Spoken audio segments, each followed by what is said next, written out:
रावण, ये नाम सुनते ही दिमाग में क्या आता है? एक विलन, है ना? लेकिन क्या रावण की कहानी बस इतनी सी है, या फिर वो सिर्फ एक राक्षस था, या उसके कैरेक्टर में कुछ और भी था, कोई गहरी बात छिपी थी? चलिए आज इसी कॉम्प्लेक्स पजल को सॉल्व करने की कोशिश करते हैं। अक्सर हम रावण को सिर्फ बुराई का एक सिंबल मान लेते हैं, पर यह तो कहानी का सिर्फ एक साइड हुआ। सच तो यह है कि रावण अपने वक्त के सबसे ब्रिलियंट और नॉलेजेबल लोगों में से एक था। तो फिर सवाल ये उठता है कि इतना ज्ञानी इंसान आखिर विलन बना कैसे? देखिए, रावण के इस कॉन्ट्रडिक्शन की जड़ें वो उसके जन्म और उसकी परवरिश में हैं, और यहीं से उसकी कहानी की परतें खुलनी शुरू होती हैं।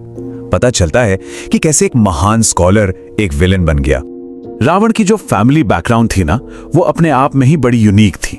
पिता थे एक महान ब्राह्मण ऋषि विश्रवा, और मां थी एक राक्षसी राजकुमारी केकेसी।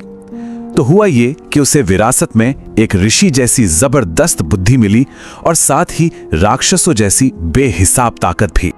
और उसकी बुद्धि कमाल की थी।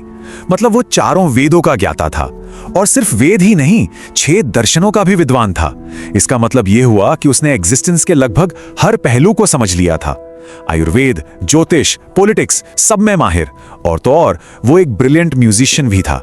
जानते हैं, जो शिव तांडव स्तोत्र हम आज भी सुनते हैं, वो उसी ने बनाया था। भगवान शिव का वो बहुत बड़ा भक्त था।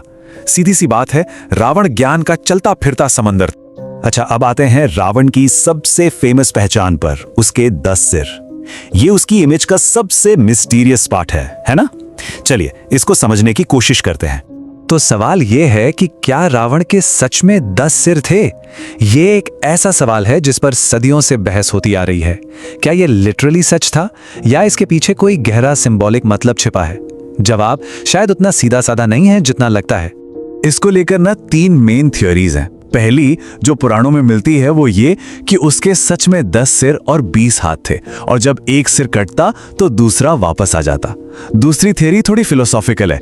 ये कहती है कि 10 सिर असल में सिंबॉलिक थे, उसके जबरदस्त ज्ञान का प्रतीक। और तीसरी थ्योरी ये है कि रावण माया जाल में माहिर था, एक इल्यूजनिस्ट था, और वो अपने दुश्मनों को डराने के लिए 10 सिरों का भ्रम पैदा करता था। तो चलिए 1 मिनट के लिए उस सिंबॉलिक वाली बात पर फोकस करते हैं। अगर 10 सिर ज्ञान के प्रतीक थे, तो वो रावण के अंदर चल रहे एक बहुत बड़े कॉन्फ्लिक्ट को भी दिखाते हैं। किस चीज का कॉन्फ्लिक्ट? ज्ञान और अहंकार का। तो ये सिंबॉलिज्म बना कैसे? देखिए, पहला आधार था 4 वेद, और दूसरा आधार 6 दर्शन। ये इंडियन फिलॉसफी के वो क्लासिकल स्कूल हैं जो लाइफ और यूनिवर्स के रहस्यों को समझाते हैं। तो ये 4 वेद और 6 दर्शन मिलकर हो गए 10, और यही 10 सिर रावण के उस बेमिसाल ज्ञान का प्रतीक थे। लेकिन यहीं पर एक ट्विस्ट है। यही ज्ञान उसके सबसे बड़े घमंड, उसके ईगो का सोर्स भी बन गया। और बस यही रावण की कहानी का सबसे दुखद हिस्सा है। मतलब एक तरफ तो वो इतना ज्ञानी था, महान भक्त था, पावरफुल राजा था, और दूसरी तरफ उसका ईगो, उसकी इच्छाएं और उसके गलत काम उस पर पूरी तरह हावी हो चुके थे। उसका ज्ञान उसे बुद्धिमान नहीं बना पाया।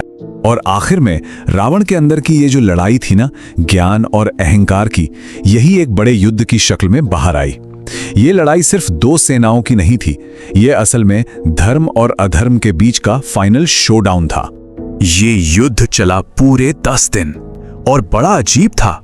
हर दिन भगवान राम रावण का एक सिर काटते, पर मैजिकली एक नया सिर उसकी जगह पर वापस आ जाता। सोचिए, 9 दिनों तक यही चलता रहा। देवता भी टेंशन में आ गए थे। फिर आया कहानी में टर्निंग पॉइंट। युद्ध का पासा तब पलटा जब रावण के अपने भाई विभीषण ने उसकी अमरता का राज खोल दिया। उन्होंने बताया कि रावण की नाभि में अमृत का एक घड़ा छिपा है, और जब तक वो सुरक्षित है, रावण को कोई नहीं हरा सकता। और फिर आया वो 10वां यानी फाइनल दिन।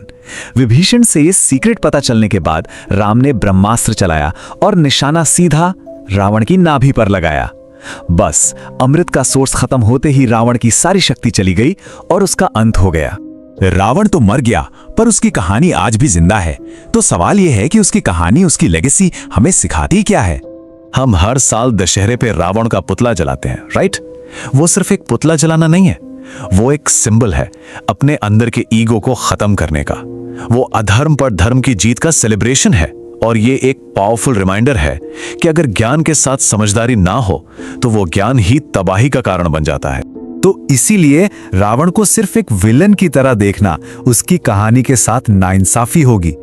वो एक क्लासिक ट्रैजिक हीरो का परफेक्ट एग्जाम्पल है, एक ऐसा कैरेक्टर जिसमें बेहिसाब पोटेंशियल था, लेकिन उसका अपना ही घमंड उसे ले डूबा। तो आखिर में ये पूरी कहानी हमें एक बहुत गहरे सवाल पर लाकर छोड़ देती है। क्या ज्ञान अगर उसके साथ समझदारी और सेल्फ कंट्रोल ना हो तो वो वरदान की जगह श्राप बन जाता है? शायद यही रावण की कहानी का सबसे बड़ा सबक है, जो आज भी उतना ही रेलेवेंट है।